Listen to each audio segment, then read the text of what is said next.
grande para mim poder estar participando de um evento do IFPB, né, como a professora bem ressaltou. Eu sou paraibano, sou natural de Catolé do Rocha, morei lá até 17 anos, só saí de lá para ir cursar medicina veterinária em Mossoró, então, inclusive, assim, é uma aproximação que eu sinto falta, né, infelizmente pela pandemia, esse ano que passou eu não fui, todo final de ano eu vou, e só o fato de estar conversando com vocês, escutando o nosso sotaque, né, escutando o nosso jeito de falar, isso já gera uma aproximação, e eu espero que vocês possam fazer um bom proveito dessa palestra e que a gente possa ter uma discussão muito rica aqui no que se refere a esse tema, que é um tema um tanto polêmico quando a gente fala de medicina equina, e o meu objetivo aqui hoje é, mais do que mostrar a técnica cirúrgica para vocês, conscientizar vocês de quando não fazer essa cirurgia, né? Em que casos a gente deve evitar, recomendar, em que casos a gente deve procurar outras soluções antes de chegar na neurectomia, certo? Eu posso já iniciar, né? Continuar a palestra aqui. Então, para falar de neurectomia digital palmar, a gente vai precisar de uma certa base anatômica, fisiológica, e também a gente não pode deixar de falar um pouco de síndrome navicular. Então, são esses aspectos que a gente vai abordar na nossa palestra. Sempre que eu inicio uma palestra falando de sistema locomotor, eu sempre gosto de colocar esses slides no começo para falar e mostrar, enfatizar a importância do sistema locomotor de equinos, certo? Então, os cavalos, como a gente bem sabe, eles tiveram um papel muito importante na história da humanidade, né? Várias das conquistas militares, conquistas bélicas, conquista de território, expansão territorial ao longo da história humana, elas se fizeram nas patas de cavalos, certo? Exatamente usufruindo-se do que o cavalo tem a oferecer de melhor, que é a capacidade de locomoção.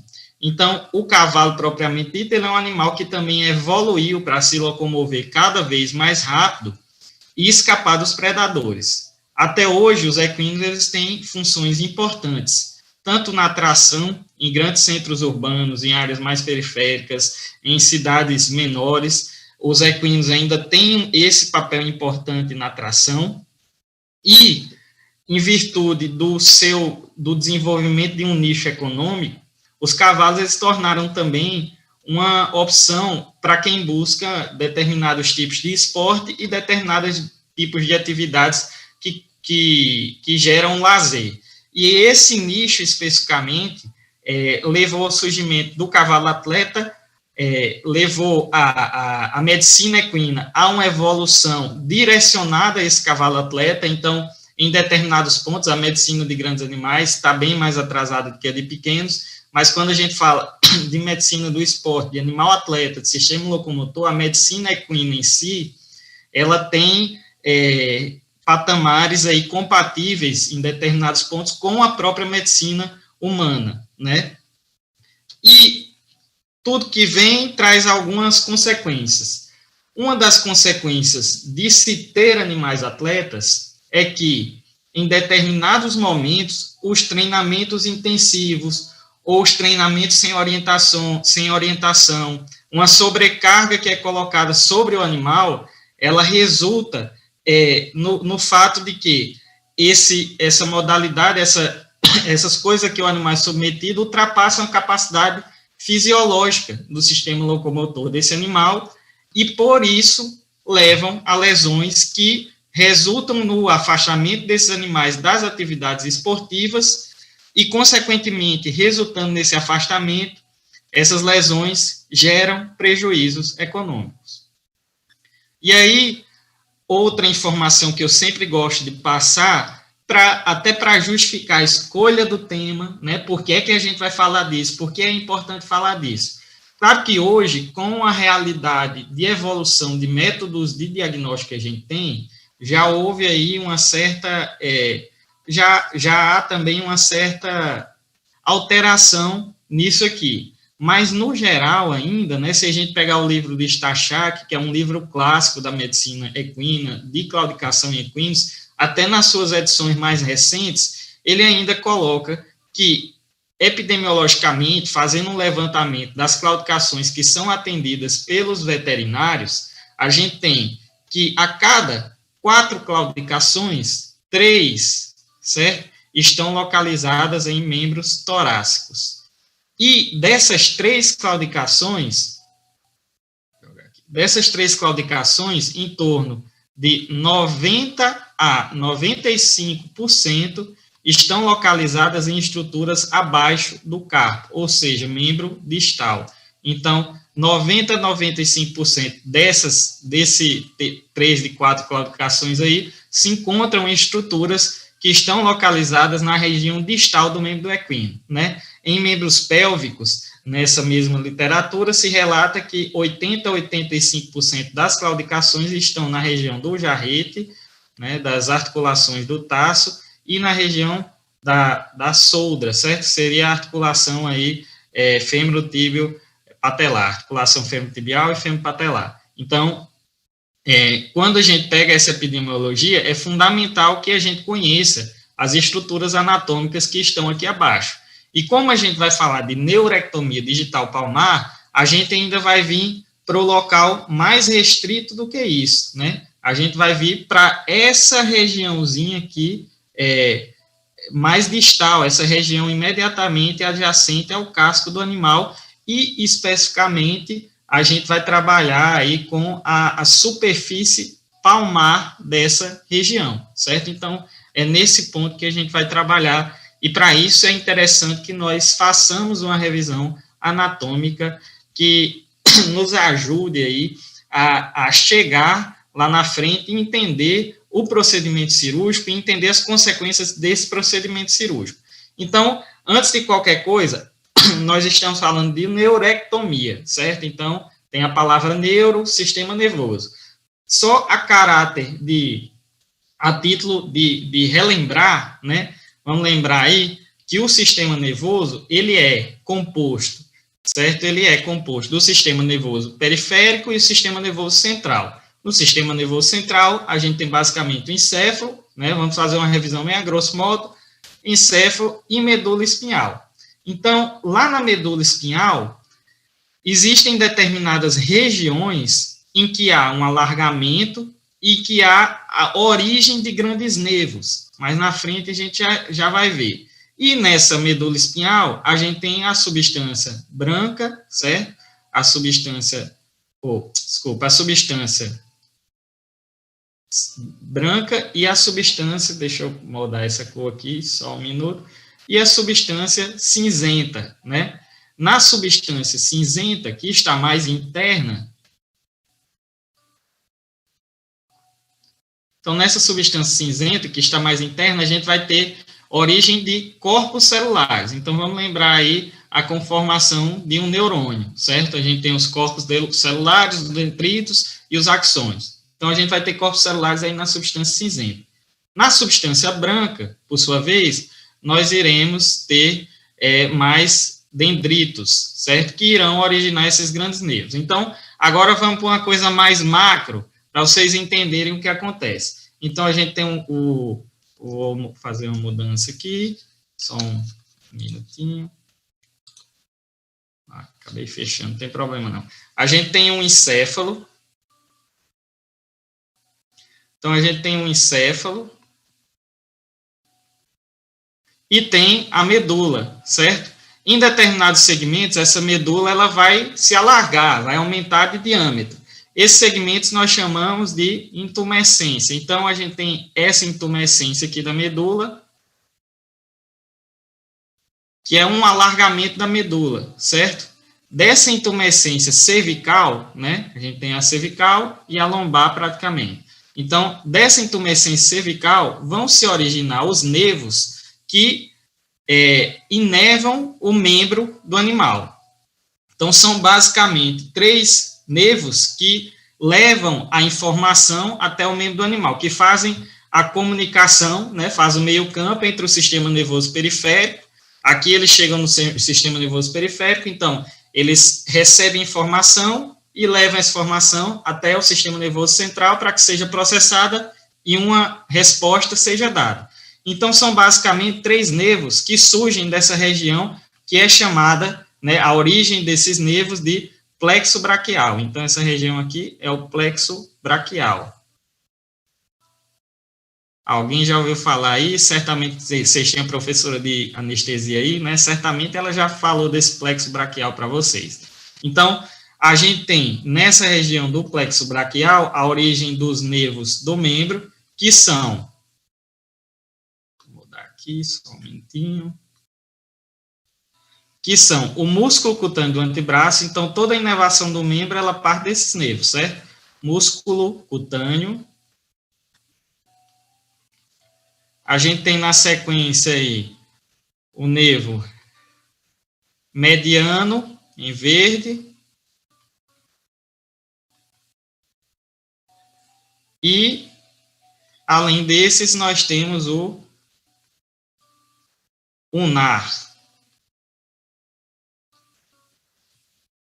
Certo? Então, toda a inervação do membro, inclusive da parte distal, ela vai partir daí, partir do plexo braquial. Vamos olhar isso mais de perto com o desenho aqui do livro Schumacher, né? A gente já vê as coisas melhorando. Então, a gente tem o plexo braquial, vou colocar o laser, a gente tem o plexo braquial, que está naquela intumescência, e desse plexo braquial partem os ramos que irão originar aí o nervo, né? Músculo cutâneo. Vou abreviar aqui, ó, o músculo cutâneo é esse exatamente que está aqui, certo? Depois a gente tem o mediano,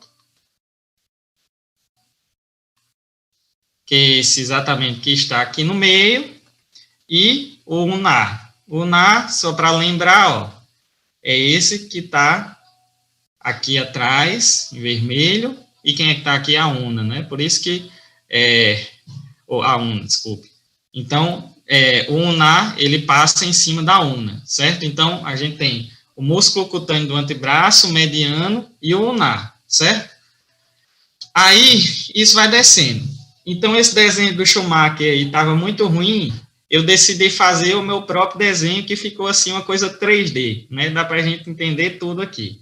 Então, vamos esquecer aquele músculo cutâneo do antebraço, nesse primeiro momento, porque ele tem apenas uma função sensitiva, certo? Então, vamos deixar de mão, vamos concentrar aqui no mediano, em amarelo, e no ulnar, em vermelho, né? A gente tem um ramo profundo aqui, certo?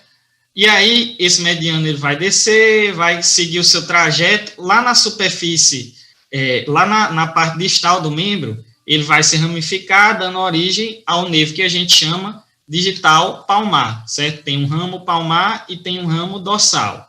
Daqui a pouco nós vamos mostrar com mais detalhes, né? Tem outros ramos também, mas vamos concentrar na política do menos é mais, certo? Então, tem um ramo dorsal, tem um ramo palmar. Isso vai acontecer dos dois lados. Então, o ulnar, ele vai seguir seu trajeto também, e lá do outro, no outro lado, na face lateral do membro, né? Ele vai dar origem ao ramo palmar e o ramo dorsal. Do ulnar parte um ramo, certo? Na altura do terço proximal do metacarpo, que dá origem aos nervos metacarpianos. Então, até aqui no desenho eu coloquei um exemplinho dos bloqueios perineurais, né? Você vai fazer um bloqueio digital palmar, você vai bloquear esses ramos palmares. Bloqueio sesamoide abaxial é um bloqueio no ponto em que há ramificação do nervo digital para gerar o ramo dorsal e o ramo palmar. Um bloqueio de 4 pontos baixos, você vai pegar os nervos palmares, né, nessa altura eles são chamados de palmar, palmar medial, palmar lateral, e os metacarpianos, certo? Metacarpiano lateral, metacarpiano medial em azul. E do 4 ponto alto, o mesmo coisa, né, esses mesmos 4 nervos. Então, só para dar uma elucidada aqui. Então, aqui embaixo a gente vai ter o nervo digital palmar. Tudo começou lá em cima, certo? Está tudo conectado, né? Então, aqui a gente tem uma outra ilustração melhor, certo? Para que a gente consiga visualizar essa anatomia. E nessa ilustração aqui, o que eu quero destacar para vocês é algo que é muito relevante na anatomia cirúrgica, certo? Então, decorem isso aí, lembrem até o final da palestra, pelo menos. Depois vocês esquecem, semana que vem, na outra, mas até o final da palestra, lembre disso aqui. Então, adjacente a esse nervo que a gente acabou de denominar aqui, que é o ramo digital palmar,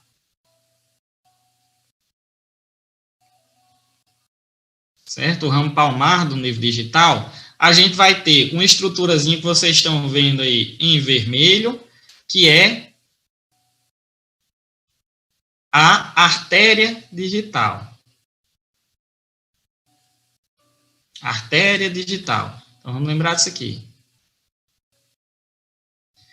E adjacente a isso ainda, nós vamos ter uma outra estruturazinha em azul, que é a veia digital, certo? Veia digital. Então, vejam só, a gente tem no plexo, a gente tem a artéria e o nervo em um plexo neurovascular, certo? Então, isso vai estar num plexo, né? Só não dá para ler. Isso aqui vai estar num plexo, certo? A artéria e o nervo num plexo neurovascular e a veia correndo junto a eles. Aqui nós temos ainda, ó, o ramo dorsal do nervo digital e o ramo intermédio, certo? Então, a gente tem todos os ramos do nervo aqui. Essa outra estruturinha, lembre dela aí, que ela não serve para nada, só para dar trabalho e enganar quem está chegando pela primeira vez, certo? Essa estruturazinha aqui é o ligamento do esporão ou ligamento do ergô, certo? Então, o que é que eu quero que vocês memorizem aqui, que vai ser importante na anatomia cirúrgica? Que sempre, se a gente pegar um membro e olhar esse membro do aspecto dorsal, certo? Dorsal da frente, né? Para o aspecto palmar, que é o que está atrás, nós vamos ter o seguinte, VAM. Então, lembrem isso aí, ó, facinho de lembrar. VAM, veia, artéria e nervo, certo? Então, VAM é veia, artéria, nervo. Sempre o nervo é a estrutura mais palmar, certo? A estrutura que está mais atrás. Agora, vamos com a representação anatômica de fato, e vocês veem essas estruturas aí que foram supracitadas. Então, a gente tem azul a veia digital, certo? Em vermelho, em rosa aqui, a artéria digital, e essa outra estrutura que se intercala aqui é o nervo digital, certo? Falhou um pouquinho a mão aqui, o nervo digital. E aí, esse que está aparecendo aqui, interrompendo o fluxo, bagunçando o negócio, é o ligamento do ergô que está lá naquele desenho, certo? Então, a gente tem a veia, vamos pegar aqui, a veia aqui em azul, a artéria e o nervo digital no seu ramo palmar, certo? Então, é digital, ramo palmar, digital palmar, que é o que nos interessa. A neurectomia que nós vamos falar aqui é digital palmar, certo? Então, aqui vocês veem que tem o ramo intermediário do nervo digital, dá para ver ele pequenininho aqui, estou tentando traçar, mas às vezes falha um pouco aqui, e o ramo dorsal também, certo? O ramo dorsal ele vem aqui em cima, na divisão que eu mostrei para vocês lá, ramo dorsal, ramo palmar, e o ramo intermediário está aqui no meio. Então, essas são as estruturas anatômicas que têm importância nesse procedimento cirúrgico. O procedimento cirúrgico em si, de neurectomia, eu falo o seguinte, para realizar a técnica cirúrgica, o que é que você precisa? 80% é anatomia, 20% é técnica. Se você souber técnica cirúrgica, mais ou menos, souber anatomia muito, é melhor do que você saber a técnica cirúrgica muito e a anatomia pouco. Porque aqui o crucial é a identificação das estruturas. A gente está falando de ectomia, sufixo ecto, certo? Então, a gente vai cortar, né? Então, a gente vai, no caso, a gente vai tirar um pedaço, vamos dizer assim. Então, nesse caso aqui, o importante é você identificar bem as estruturas, certo? Inclusive, diferenciar o nervo da artéria. Então, no mesmo plexo vascular. Então, no mesmo plexo neurovascular. Então, você tem que isolar, dissecar e identificar, né? Às vezes, acontece até uma secção inadvertida da artéria, se você não treinou adequadamente ou não conhece adequadamente as estruturas. Então, eu vou dar alguns macetezinhos aqui, que, claro, no animal vivo é sempre mais fácil de identificar, mas que também dão um insight, dão uma ajuda na identificação dessas estruturas. Outra coisa que eu quero que vocês saibam, antes da gente entrar no assunto de neurectomia propriamente dito, e aí está aqui porque eu vou apresentar para vocês uma alternativa também não cirúrgica à neurectomia, é a questão da inervação das fibras que compõem esse nervo digital, esse ramo palmar do nervo digital. Então, são praticamente dois tipos de fibras nervosas aí que compõem o ramo digital palmar, né, esses nervos periféricos em si, certo? A gente tem a fibra tipo C e a fibra tipo A. Eu queria estar ao vivo perguntando a vocês respondendo, mas a gente vai otimizar aqui, porque isso não tem como ser feito, né? Então, vocês percebem uma diferença clara aqui entre a fibra tipo A e a fibra tipo C, certo? A fibra tipo A, ela tem esse negocinho branco aqui, que você, meu Deus, eu não lembro o que é esse negócio branco. Ó, quem já fez aí a fisiologia, que está com a memória boa, lembra que isso aqui é a bainha de mielina. Então, a fibra tipo A, ela é uma fibra mielínica, e a fibra tipo C, ela é uma fibra amielínica. Qual a diferença? Qual a função da bainha de mielina? Aí todo mundo vai lembrar daquela fisiologia de impulso saltatório. Então, lembra o canguruzinho aí, ó, 400 km por hora, né? Quando tem a bainha mielina, o potencial de ação gerado, ele vai se propagar de maneira saltatória, pulando de bainha por bainha, certo? Como se fosse um canguru. Então, essa informação ela vai chegar muito mais rápido lá na porção de integralização para o sistema nervoso central, certo? A fibra tipo C, por sua vez, ela é uma fibra de condução lenta. Então, na prática, o que é que acontece? A fibra tipo A, quando o animal tem dor aguda, quem é que leva a informação direto? Fibra tipo A. Quando o animal tem uma dor mais crônica, uma sensibilização há mais tempo, aí as fibras tipo C são mais envolvidas também no processo de levar informação dolorosa, certo? Lembrem disso aí, porque daqui a pouco, a gente lá no final vai falar também da possibilidade de neurectomia química sem cirurgia e comparar com a neurectomia com cirurgia, certo? Então, C, a mielínica, condição lenta, dor crônica. A, mielínica, condição rápida, dor aguda também. E aí, agora vamos começar a entrar na história da neurectomia mesmo, né? Eu nem cheguei a conceituar a cirurgia e tudo, porque eu entendo que o termo está bem claro, neurectomia, você vai tirar uma secção de um nervo, certo? Então, primeira coisa, quando a gente vai falar de qualquer procedimento cirúrgico, é em que casos ele é indicado. Então, no caso da neurectomia, eu acho mais importante, inclusive, a gente saber quando não é indicado. É esse meu objetivo aqui, como eu falei para vocês. Uma das principais causas, uma das principais coisas que leva o veterinário, junto com o tutor, o proprietário, a decidir, a optar pela neurectomia, é a dor crônica do membro distal. Por quê?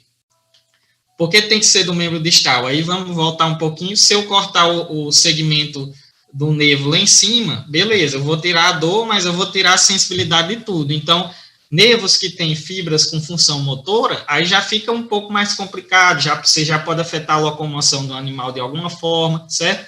E dor também é um estímulo protetivo, né? Se a pessoa bota a mão no fogo e não sente dor, isso não é legal também não. Então, a neurectomia, ela é um procedimento utilizado para remover a dor da porção distal do membro. E uma das principais indicações de neurectomia é a síndrome navicular, ou síndrome podoclear, como vocês podem conhecer, né? O que é a síndrome navicular? É uma afecção que envolve as estruturas do osso navicular. Então, aqui a gente tem essa estrutura, o NB. Vamos voltar para a caneta aqui. Eu gosto de riscar, tá? Acho que fica bem mais detalhado dando uma riscada. O NB, que é o osso navicular, certo?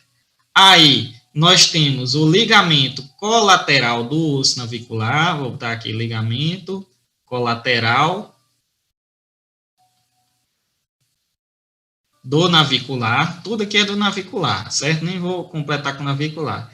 Esse outro ligamento aqui é o ligamento ímpar do navicular. E a gente ainda tem aqui, vou destacar de azul, certo? esse pedacinho bem pequenininho aqui, ó, que é a bursa do navicular. Então, a bainha cheia de líquido sinovial, né, que vai fazer uma superfície de contato, uma superfície de amortecimento para essa estrutura que passa aqui. Quem souber o que é, para botar aí no chat, certo? Essa estrutura que passa aqui, que vai se inserir lá na falange distal, que é o tendão flexor. Aqui escolhi uma cor escura aí, pessoal, desculpa aqui. Tendão flexor digital profundo, certo? Então, vocês já estão vendo aqui a gravidade do negócio, né? Você tem o tendão flexor digital profundo, o osso navicular. Então, essa afecção, a síndrome navicular, ela envolve basicamente essas estruturas, incluindo o tendão flexor digital profundo, certo? Você tem alterações, sobretudo no osso, mas essas alterações podem incluir também o tendão flexor digital profundo. A síndrome navicular, ela é responsável mais ou menos por 1/3 de claudicação distal bilateral em equinos. E a gente tem uma outra imagem aí, né, que mostra exatamente o tendão flexor digital profundo se inserindo na falange distal. E quem é que está aqui atrás? Ó? O navicular. O navicular está aqui, certo? Então, o navicular está nessa região aqui. Aí a gente tem, complementando a anatomia, ainda um ligamento que suspende o navicular. Então, esse ligamento está sendo mostrado aí, foi mostrado em vermelho, é o suspensório navicular. Então, essa anatomia básica da síndrome navicular, certo? De onde é que vem essa síndrome? Como eu falei, não dá para falar em neurectomia sem falar de síndrome navicular. Então, é importante vocês tenham um entendimento do que é a síndrome. Estou dando uma olhada aqui no tempo, que às vezes eu me alongo num assunto que não é o foco. Mas é importante que vocês tenham um entendimento do que é a síndrome, de como ela acontece, quais são as opções terapêuticas, para aí a gente chegar na neurectomia e falar assim, não, é neurectomia, não é, quando é que eu posso usar, quando é que eu não posso. Então, a síndrome navicular, ela é oriunda de um processo de remodelação que acontece de maneira meio, vou usar agora, como eu estou bem à vontade aqui no IFPB, né, é um processo de remodelação meio desmantelado do osso navicular, certo? Então, existem algumas teorias para explicar isso, né, a gente tem uma corrente aí de que essa remodelação do osso, já vou mostrar um vídeo bem bacana para vocês de como é que ocorre a remodelação do osso, ela teria origem em um comprometimento vascular, então, tanto de estruturas vasculares que passam no forame navicular, né, como também de uma interrupção no fluxo da artéria digital, aquelas que vocês viram lá. Então, existe essa teoria de que essa remodelação errônea do navicular, ela teria origem nesse sentido, certo? Só que isso, já, assim, por mais que se estude ainda, não vamos dizer assim que não é tão comprovado, tendo em vista que tem estudos que fizeram essa interrupção por meio de sutura, certo, da artéria digital, e não foi verificado o desenvolvimento de alterações compatíveis com síndrome navicular. Tem também experimentos que em cortes histológicos, após uma interrupção mecânica, o que se observou foi mais vascularização e mais remodelamento, certo? Então isso, assim, até onde eu já pude ler e etc., não explica muito a síndrome navicular hoje. O que explica mais e que na terapêutica a gente entende que seja realmente o ponto que tem que ser atacado é a questão da biomecânica, certo? Quando você tem um cavalo com uma conformação boa, mas que ele é submetido a um estresse mecânico excessivo no navicular, ou quando você tem um cavalo com uma conformação ruim, aí a gente vai falar um pouco disso, que é submetido a um estresse normal navicular. Então, essas forças biomecânicas atuando sobre o navicular de uma maneira que não seria ideal, acabam gerando aí essas alterações de remodelação, certo? Só para a gente passar aqui, ó, para vocês verem, o tendão flexor digital profundo, ele está aqui está o osso navicular, como vocês viram, certo? Então, sempre no andar do animal, principalmente até no passo, né, há uma pressão do tendão flexor digital profundo sobre o navicular. Então, sempre existe aí, ó, uma pressão constante do tendão flexor digital profundo sobre o navicular. Isso ocorre principalmente na fase de apoio, certo? Então, dependendo da literatura que vocês forem consultar, vocês vão ver que o andamento do cavalo, o passo, ele é dividido em 3 fases a 5 fases, né? Eu gosto de dividir nas 5, porque eu acho que fica mais esquematizado o entendimento. Mas a gente tem essa fase de apoio, que o animal apoia o membro no solo, e logo na sequência a gente teria uma subfase do apoio, né? Dependendo de onde pegar a classificação, que seria a carga. Então, o que é que acontece na carga? O boleta, ele desce até a extensão máxima dele, e aí você tem uma força muito grande sobre quem? O navicular que está aqui, ó, certo? Então, né, existem experimentos que mostram que essa força é 0,67 vezes o peso do animal, nesse momento de carga. Então, sempre o tendão flexor digital profundo está fazendo essa tensão.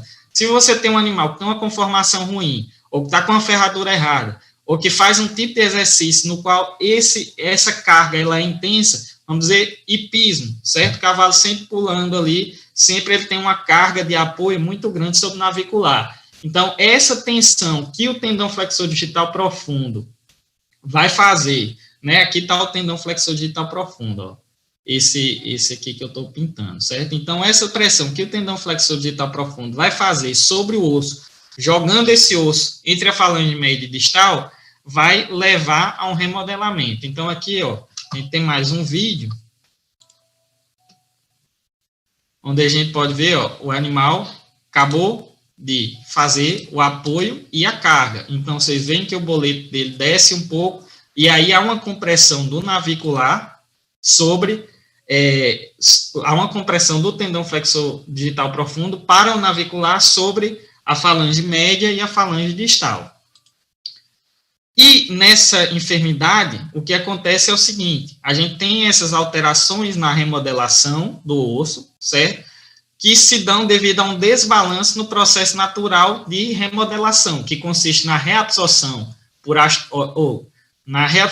osteoclastos e na formação por osteoblastos. Então, no cavalo que tem a síndrome navicular, aí vocês veem de novo, ó, tendão flexor digital profundo, né?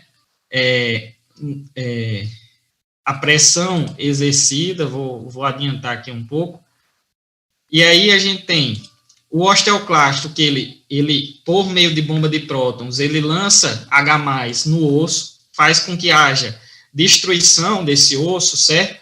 E o osteoblasto, que seria responsável pela formação do osso. Então, na síndrome navicular, o que você tem é mais osteoclasto agindo. Então, você tem muito osso sendo reabsorvido e pouco osso sendo formado. Então, aqui a gente tem uma esquematização, né, do osteoclasto atuando. Então, o osteoclasto, na superfície óssea, ele cria uma borda enrugada, e através dessa borda enrugada, ele lança prótons, certo? Vai passar aí. Ele lança H+, né? Tem uma bomba de prótons, lança H+, torna o ambiente ácido, e ele vai corroendo o osso, certo? Vai lesionando o osso aí, né? E aí, na sequência, os osteoblastos iriam compensar isso. Só que, no caso, o animal tem uma conformação que não é mais adequada, um estresse excessivo, aí está tudo desmantelado, né? E o equilíbrio é perdido. Então, o que acontece é que você vai ter mais reabsorção do que formação, certo?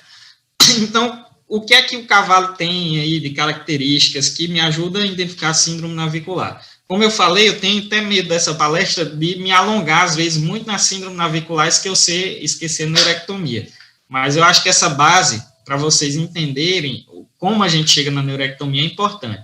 Então, animais que têm síndrome navicular, geralmente deixam alguns sinais aí já na conformação, né? Um desses sinais é o casco escorrido, certo? Então, uma pinça muito alongada e um talão muito baixo. Então, esse talão muito baixo vai fazer com que a pressão do tendão flexor digital profundo ela seja maior sobre o navicular na fase de apoio, certo? Também animais que têm o eixo da quartela mais quebrado para trás, porque a mesma coisa, o tendão flexor digital profundo aqui ele vai exercer mais pressão sobre o navicular. Particularmente, sim, no que eu já acompanhei, no que eu já atendi de caso navicular, esse formato de casco, ele é clássico, certo? Geralmente, o animal que já tem a síndrome navicular, quando você vê, ele está com o casco dessa maneira, porque sempre foi trabalhado assim, então ele desenvolve a síndrome entre outras coisas por isso. Então, esse formato de pinça escorrida, né, talão baixo, é um formato clássico.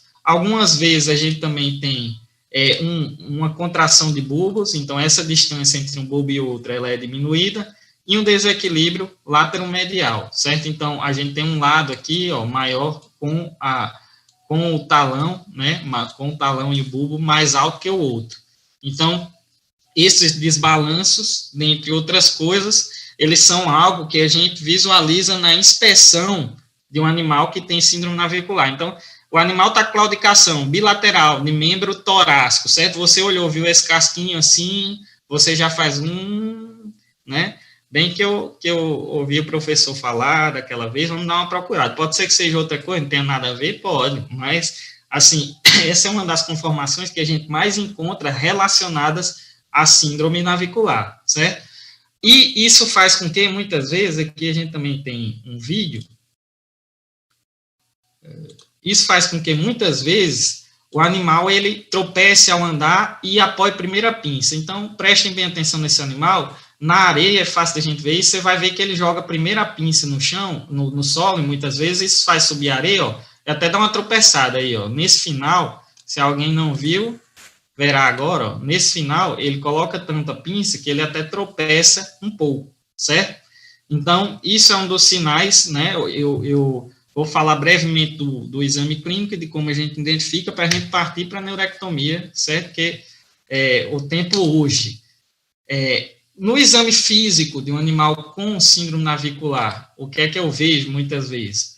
Então, a gente tem uma palestra minha lá no grupo de estudos, se chama Lamiga e F. Goiano, que foi uma palestra que eu dei para a UFG, de anatomia associada, aplicada ao exame de claudicação. Então, se vocês verificarem, isso é interessante. Lá eu falo mais detalhes das etapas do exame de claudicação, certo? E aí, uma coisa que a gente faz durante o exame de claudicação são os testes de flexão. Então, nesse teste de flexão do dígito, que a gente flexiona o dígito e o boleto em conjunto, a literatura traz que 88% de sensibilidade para síndrome navicular. Então, os animais que têm síndrome navicular, eles tendem a responder positivamente a esse teste.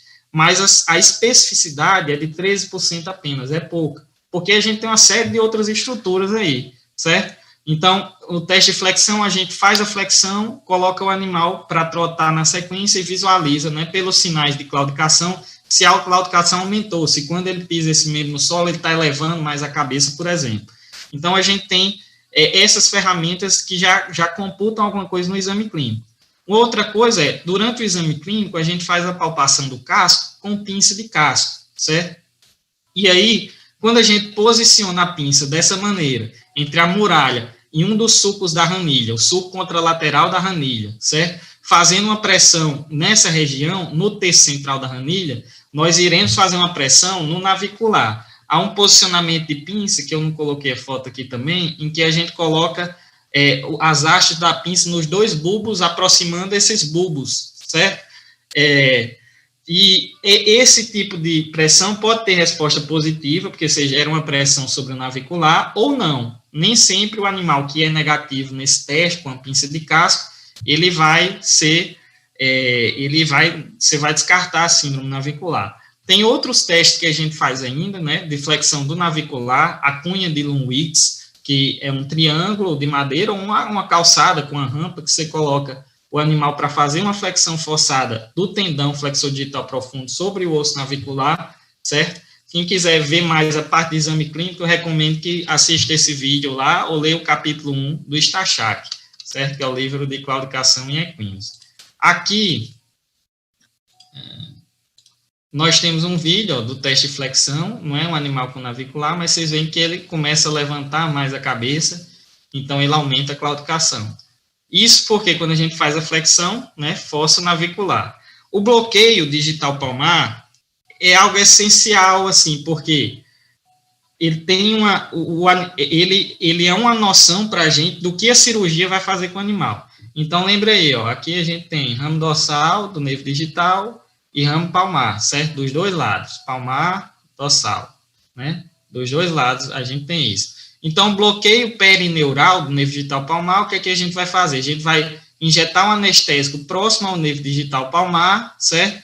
E aí, se o animal diminui a claudicação, isso nos indica que a dor é nessa região, né, daqui para baixo, que é a região inervada por esse nervo, e abaixo de onde a gente fez o bloqueio. E, nesse caso específico aqui, no caso de síndrome navicular, geralmente há uma resposta positiva a esse bloqueio, em torno de 80% a 90% da claudicação é diminuída. É sempre importante fazer o bloqueio antes da cirurgia. Por quê? Porque ele vai dar uma noção do que vai acontecer depois da cirurgia, certo? Você está impedindo a despolarização da membrana do nervo e impedindo ali a transmissão do impulso nervoso. Então, o que acontecer aqui pode ser o que aconteça na redução do grau de dor após a cirurgia. Também tem o bloqueio da bulsa do navicular. Então, principalmente em casos em que já tem tensão, aí, envolvimento do tendão flexor digital profundo, você bloqueia aquela bulsa, aquela estruturazinha que fica lá no centro do casco, e aí isso também faz com que o animal reduza a claudicação. Então, aqui a gente tem um exemplo, né, do bloqueio digital palmar. Geralmente a gente usa uma agulha 13 por 4,5, aquela agulhinha de insulina, pois o nervo digital palmar ele é bem superficial, certo? Verifica se o animal realmente perdeu a sensibilidade. Então, aí a gente vê que o animal perdeu a sensibilidade. Então, o bloqueio foi efetivo, e se esse animal parou de mancar após isso, já é um indício de que a dor é naquela região. Ainda no diagnóstico de síndrome navicular, uma coisa importante, né, a radiografia. Importante que a gente faça pelo menos 3 projeções. Dorso palmar, látero medial e skyline, que é essa projeção que está sendo mostrada aqui, que ela é pálmaro proximal, pálmaro distal. Então, essas projeções são importantes para visualizar o osso, né? As alterações, principalmente. Só acho que eu estou com o meu tempo meio apertado, qualquer coisa vocês me avisam, né? As alterações que eu tenho, principalmente, são uma esclerose mais contundente na medula, então a perda de radiopacidade mais incisiva do osso esponjoso. Em alguns casos, nós temos vários cistos, certo? No navicular, né? Que são observados na radiografia. Aqui é um caso que um colega meu cedeu, um cavalo do tio meu, certo? Então, a gente tem um osso navicular aqui, né? Eu não tenho todas as projeções, mas uma coisa que a gente observa é essa alteração de contorno e uma mineralização excessiva aqui atrás, certo? Então, essa alteração de contorno por si só indica aí que está havendo uma alteração no remodelamento ósseo. Esse mesmo animal tem uma radiografia lateromedial aqui, e a gente vê também essa calcificação. Aí a ultrassonografia seria complementar para a gente definir se isso é no tendão, se é na articulação, se é no ligamento suspensor do navicular, certo? Então, eu acredito que deu para ter ideia do que é síndrome navicular. Então, a síndrome navicular, em certos casos, ela é uma das indicações da cirurgia. Só que a gente já vai, quando for falar da cirurgia, vai voltar nessa síndrome navicular para detalhar algumas coisas. Então, quando é que eu não devo indicar neurectomia? Lembrem-se que a neurectomia, você vai seccionar o nervo, você vai limitar a dinâmica do impulso nervoso. Então, o que é que vai acontecer? Vocês viram agora o que é síndrome navicular, como é que ela funciona. Se eu seccionar um nervo, vai reestabelecer o equilíbrio entre osteoclasto e osteoblasto? Vai readequar a metabolização óssea? Não. Então, o que é que a neurectomia vai fazer? Tirar a dor, certo? Mas o problema em si, ele não é resolvido. Ela tira a dor. Ela pode dar uma melhor qualidade de vida ou aumentar um pouco a capacidade esportiva do animal por um determinado período de tempo, certo? Só que, vamos supor, eu não tenho diagnóstico, o animal tem uma dor distal. Eu vou indicar neurectomia? Nunca. Por quê? Vamos supor que esse animal tem uma síndrome navicular com envolvimento do tendão flexor digital profundo. Então, aquelas alterações ósseas vão arranhando o tendão, eu tiro a dor, o animal começa a correr como se não sentisse nada, pode ocorrer ruptura desse tendão e eu ter que eutanasiar o animal. Tem um processo infeccioso, vou indicar neurectomia? Não, porque dor é uma coisa que também é um reflexo protetor. Então, se eu tirar a dor, ou se eu faço uma neurectomia mais alta, certo? Do que eu vou mostrar aqui, o animal não vai sentir nada, então esse processo infeccioso pode desenvolver para uma osteomielite, e aí também a gente vai ter uma perda muito grande.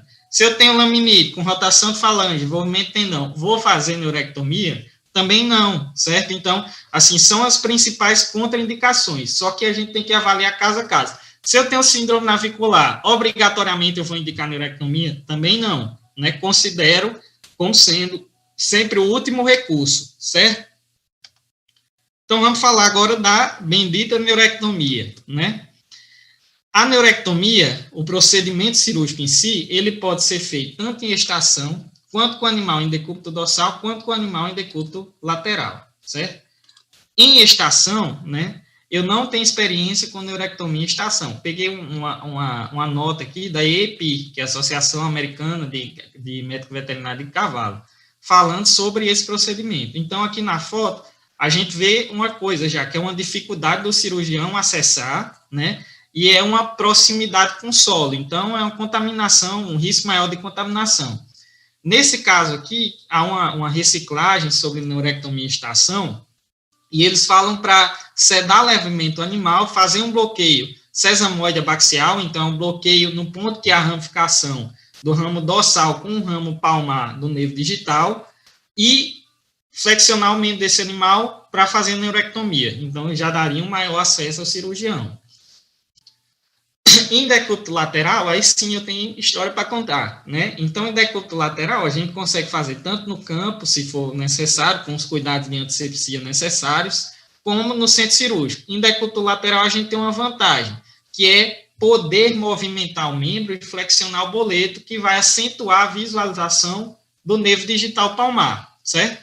Em decúbito lateral, por outro lado, você tem uma desvantagem. Qual é a desvantagem? Lembre-se que o nervo ele tem medial e tem lateral. Então, aquela mesma inervação que tem de um lado, tem do outro, certo? Lá na região digital. Então, eu preciso depois girar esse animal, rolar o animal, para fazer do lado contralateral. Isso está no centro cirúrgico ou a campo. Eu preciso rolar o animal, certo? O que muita gente faz hoje, muitos colegas fazem hoje, é o seguinte: às vezes nem entra com o animal no centro cirúrgico, só na sala de indução, por já ter prática no procedimento, leva um anestesista para fazer total intravenosa e aí suspende os dois membros do animal, porque assim você já tem acesso ao ramo lateral do nervo e ao ramo medial do nervo, certo? Só que nesses casos, você não tem essa possibilidade de flexão, né? Mas tudo bem. Assim, tem uma série de vantagens, que é você não precisar rolar o animal. O procedimento de neurectomia em si, como é a técnica cirúrgica? Então, a gente tem um monte de técnica cirúrgica descrita na literatura: guilhotina, stripping, neurectomia com neurorrafia, clamp perineural, transecção de laser com CO2. Vou falar da guilhotina e do stripping, que são as mais comuns, e o stripping, até em determinadas literaturas, ele é escrito como guilhotina, porque no final é parecido. Qual a diferença nessas técnicas? Qual o objetivo de ter essa quantidade de técnica diferente?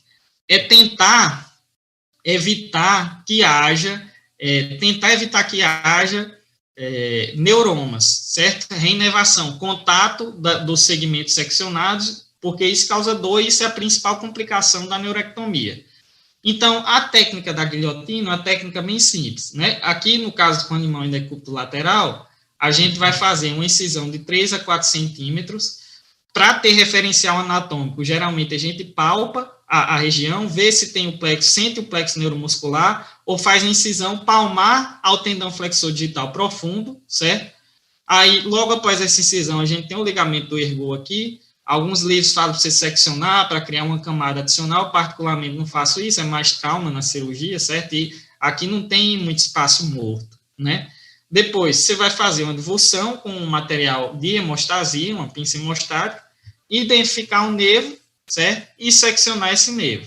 Então, a gente tem uma sequência de fotos aqui, daquele procedimento que eu mostrei lá. Então, ó, animal decúbito lateral, ramo lateral do nervo, certo?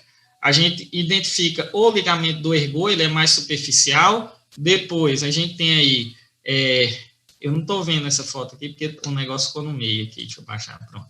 A gente identificou mais profundamente o nervo digital palmar, né?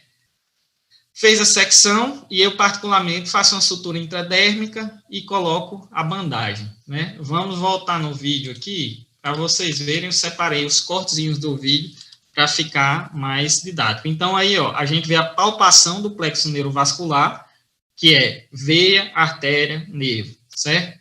Incisão de 3 a 4 centímetros. Claro que, assim, com o tempo você vai diminuindo a incisão, mas quando for fazer a primeira vez, não tem problema de fazer uma incisãozinha maior, não. O negócio é identificar a estrutura, causar pouco trauma tecidual, certo? Então, depois, né, com o tempo, você vai identificando melhor. Aqui, no caso, elas fazem a secção do ergô, certo? Então, a divulsão com pinça hemostática. Vocês veem que é uma técnica, se você souber anatomia, né? Souber anatomia, está resolvido o problema. Aí, que na sequência, aqui já tem o plexo neurovascular, certo?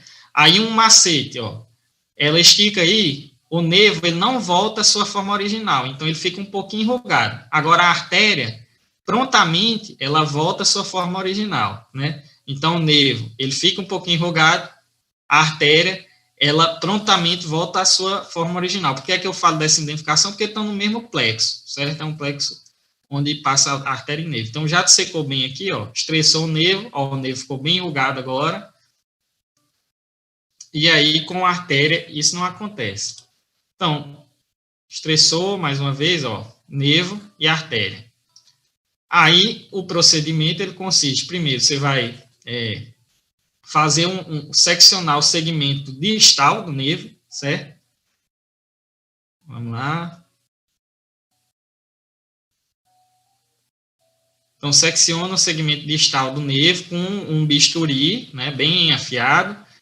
Faz um estresse para o segmento proximal do nervo ser desenvolto das outras estruturas, né? É interessante se disseque bem, e a secção do segmento distal.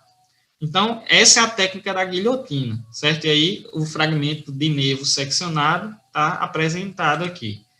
Aí, muita gente sutura só a pele, né? Tem pouco espaço morto. Como falei, eu faço a sutura intradérmica, certo? Também há literaturas que recomendam você aproximar o subcutâneo. Todo jeito aqui tem bastante espaço, pouco espaço morto, e a gente faz uma bandagem compressiva posteriormente. No caso da técnica do stripping, ela foi uma modificação na técnica da guilhotina, certo? Para fazer com que se tentasse ainda uma incisão ainda menor e retirada de um segmento de nervo maior. Todas essas adaptações é para evitar reinervação. Então, é para evitar daquele coto que fica do nervo, que ele tenha contato com um fragmento que ficou lá embaixo, e aí isso causaria uma reinervação que é bastante dolorosa e a gente denomina de neuroma, certo?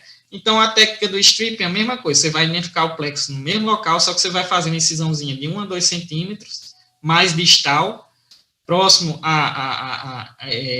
proximal ao bulbo, certo? Na face palmar do tendão flexor digital profundo e outra mais proximal. Então, você vai fazer a secção do fragmento distal, depois vai estressar esse fragmento distal, tirar ele pela incisão proximal, estressar o fragmento proximal e fazer a secção. Vamos para o vídeo que fica mais claro. Então, a gente tem, ó, o segmento distal, certo? Vou até dar uma adiantada aqui. Identificação do nervo ali na incisão proximal também.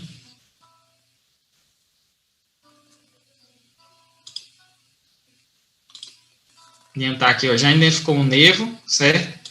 E aí, é feita a secção desse fragmento distal.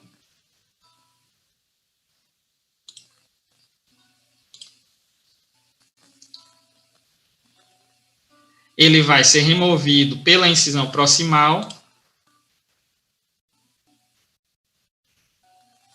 Depois ele é estressado, né, para que se consiga tirar o maior fragmento de nervo possível. Então, do nervo digital palmar possível.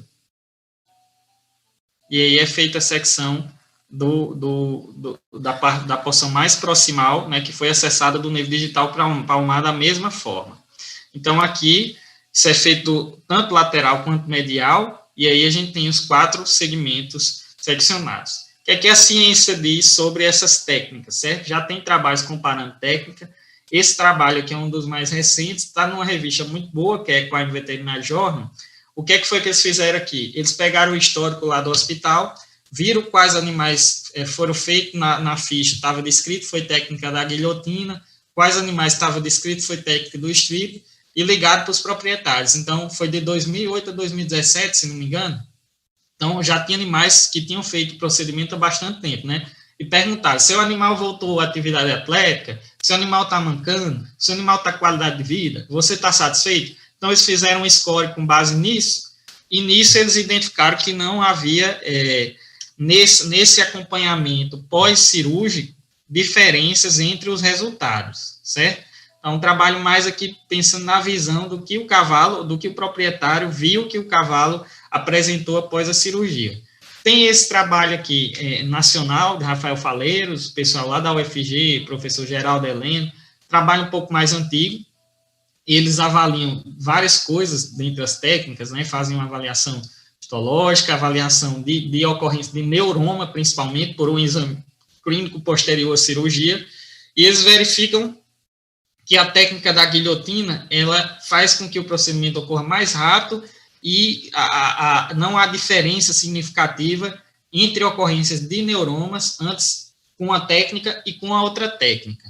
E esse trabalho aqui, que é um trabalho brasileiro também, mas mais recente, eles fazem a neurectomia pela guilhotina e uma técnica em que eles fazem uma neurorrafia, então eles fazem uma neurotomia, só cortam o nervo, não arranca pedaço, certo? E fazem uma neurorrafia, suturam o nervo no próprio nervo, né? E eles fazem uma análise histológica depois de um tempo e veem que em ambos os casos apareceram células de Schwann, que é aquelas células que formam a bainha de mielina, certo? Só que no caso da neurorrafia, as fibras nervosas elas estavam mais organizadas do que no caso da técnica da guilhotina. E aqui a gente não quer organização, a gente quer que o negócio fique, que não haja reinervação, certo? Então, nesse caso aqui, eles acabam vendo a técnica da guilhotina como uma forma de prevenção de neuromas mais significativa. No caso do pós-operatório, né, eu acho que eu só tenho um minutinho aí, mas eu vou conseguir terminar no tempo, certo?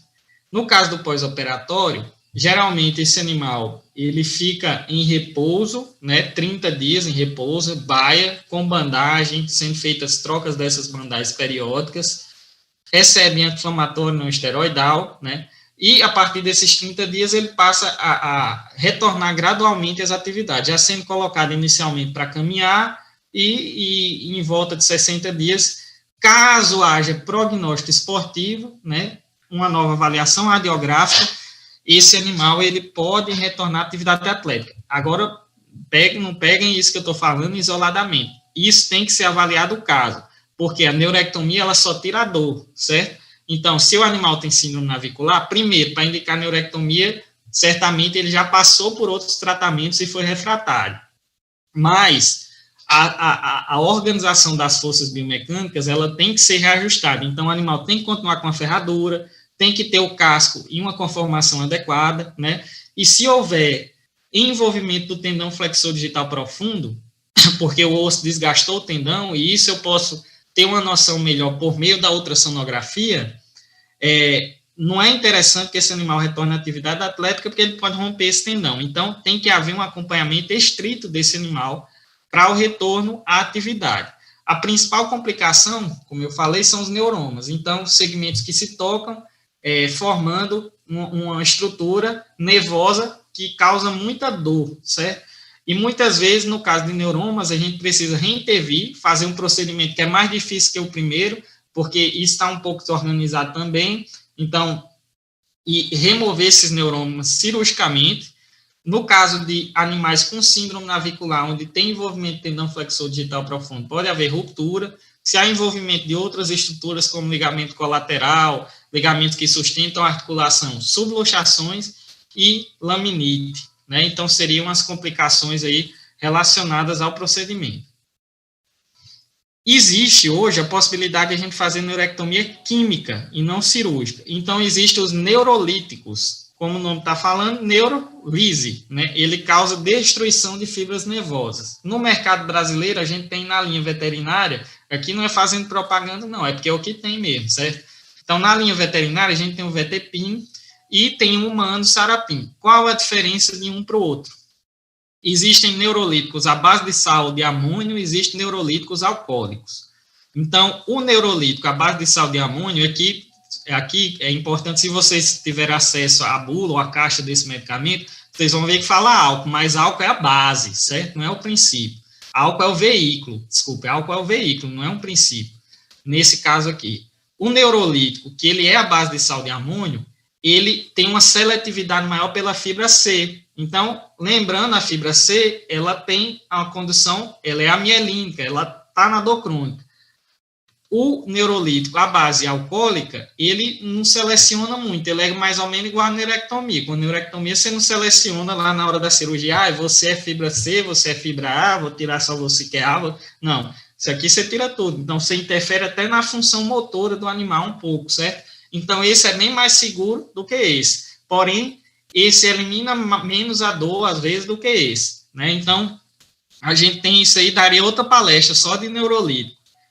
Como é que o neurolítico é administrado? Você vai lá como se fosse fazer um bloqueio perineural do nervo digital palmar. Então, faz com a agulha próximo ao nervo digital palmar e administra o neurolítico.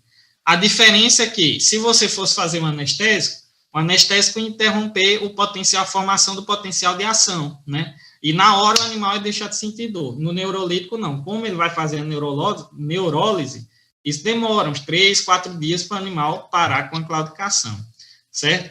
Aqui a gente tem uma comparação entre a neurectomia cirúrgica e a neurectomia química. Então, a química é mais barata, mais rápida. Se você usar um neurolítico mais seletiva, né? A possibilidade de formar um neuroma é menor, tem menos dor no procedimento e dor pós-procedimento, desculpa, a dor após o procedimento pode ser um pouco maior, principalmente se usar um seletivo, né? Pode ser que ela não seja tão efetiva em eliminar a dor quanto a neurectomia, mas isso pode ser uma vantagem em determinados casos, manter um grauzinho de dor, certo? E aí você tem a vantagem de poder repetir o procedimento com mais facilidade, caso seja necessário. Então, eu tenho um caso clínico aqui, que é nesse caso clínico que eu deixo a principal consideração da palestra, certo? Nesse caso aqui, era um animal que já veio de outro estado, foi para o estado que eu estava, né? E aí a gente fez a neurectomia, já tinha o diagnóstico de síndrome navicular, certo? A gente não tinha todos os dados, não tinha estrutura para aprimorar esse diagnóstico. E no pós-operatório, a gente aí fez no centro cirúrgico e tal, no pós-operatório, o que é que aconteceu? Até por terceiros, a gente soube que esse animal estava treinando antes de um período que foi recomendado.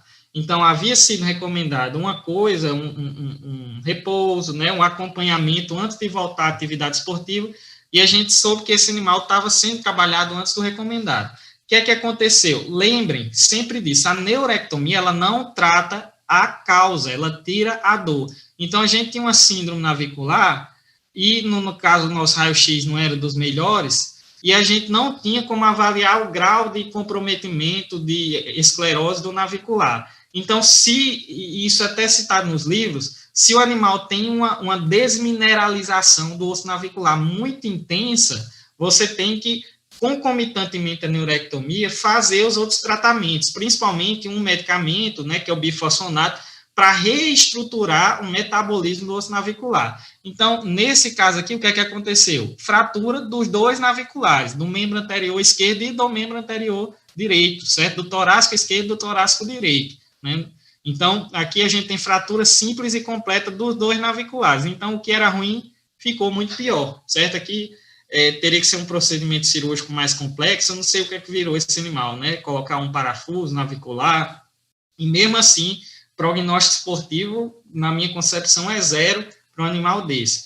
Então, o que é que eu quero deixar com esse caso? Neurectomia, primeiro, Você pegou um animal com síndrome navicular hoje, né? Primeira coisa que você vai fazer é uma avaliação clínica e de imagem, o que você melhor conseguir fazer, né? A radiografia tem que ser uma radiografia de qualidade digital, e você não pode esquecer que ali tem outras estruturas. Então, você tem que avaliar o tendão flexor digital profundo, tem que fazer uma avaliação ultrassonográfica também, certo? Não dá, é osso, esqueça, não. Tem que fazer uma avaliação ultrassonográfica também. Aí, recomendar os tratamentos adequados, deixar clara a possibilidade de prognóstico esportivo, por quanto tempo, a necessidade de acompanhamento, certo? E, em último caso, a gente parte para a neurectomia, mas fazendo documentos que nos resguardem legalmente, certo? E que deixem claro que a nossa orientação não foi de um retorno precoce ou desacompanhado desse animal. Então, neurectomia, que é isso que eu quero falar no final, ela não é panaceia. Quem não sabe o que é panaceia? Panaceia é um negócio que cura qualquer coisa, né? É uma coisa que você acha que cura qualquer coisa. Na medicina veterinária tem eu nem vou falar que é meio polêmico, mas vou falar, é ozônio, certo? Pessoal, eu sei que tem gente séria que estuda ozônio, né, que trabalha com ozônio, mas tem gente que leva a ozônio terapia para o lado, ferida precisa granular, ozônio, ferida que não precisa granular, ozônio. Então, não leve a neurectomia para esse lado. A neurectomia, ela é uma coisa que é utilizada em um último caso, para melhorar a qualidade de vida do animal ou manter na atividade atlética por um determinado tempo, sem dor, certo?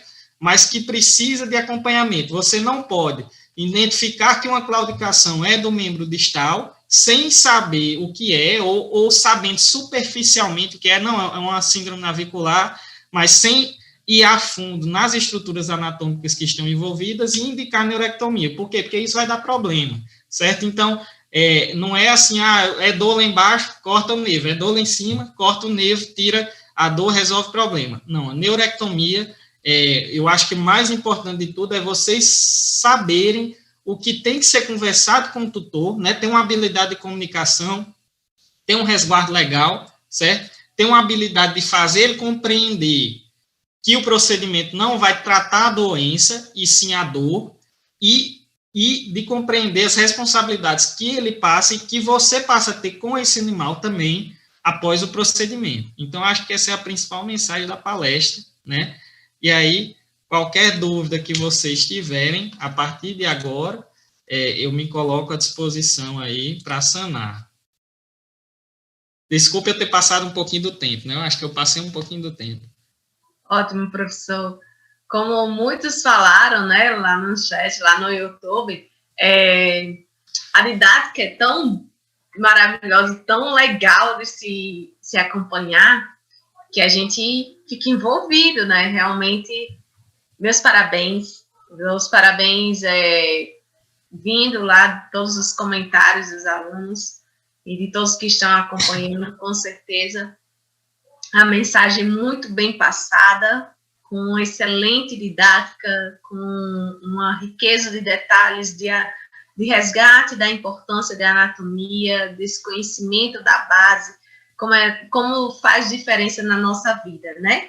E aí, diante do avançar do tempo, eu vou fazer uma perguntinha que eu imagino que a Jordânia, que perguntou, né? Ela já tenha praticamente essa resposta, mas só para a gente ter realmente essa clareza, ela pergunta qual a melhor maneira de identificar a síndrome navicular, um melhor diagnóstico, e como diminuir o atrito desses tendões.